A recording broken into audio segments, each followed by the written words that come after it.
મધ્ય ગુજરાતમાં આવેલા સુપ્રસિદ્ધ શક્તિપીઠ પાવાગઢ ખાતે આજે મોટી દુર્ઘટના સર્જાઈ છે, જે માલવાહક ગુડ્સ રોપવેનો તાર તૂટી જતા 6 લોકોના મોત થયા છે.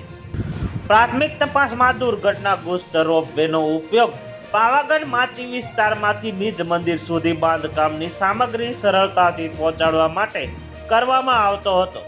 આ દરમિયાન તાર તૂટી જતા દુર્ઘટના સર્જાઈ છે. મૃતકોમાં 2 લિફ્ટ ઓપરેટર, 2 શ્રમિક સહિતના અન્ય 2 લોકો મળી કુલ 6 લોકો પોતાના જીવ ગુમાવ્યા હોવાની માહિતી મળી છે. આ બાબતની જાણ થતાં સ્થાનિક પોલીસ અને ફાયર બ્રિગેડની ટીમ તાત્કાલિક ઘટના સ્થળે પહોંચી ગઈ છે. હાલ રેસ્ક્યુ ઓપરેશન ચાલી રહ્યું છે. અકસ્માત પાછળનું ચોંકાવનારું કારણ જાણવા માટે તપાસ શરૂ કરવામાં આવી છે, જેથી ભવિષ્યમાં આવા બનાવો ન બને તે સુનિશ્ચિત કરી શકાય. આ દુર્ઘટનાએ સમગ્ર પંથકમાં શોકનું વાતાવરણ ફેલાવી દીધું છે.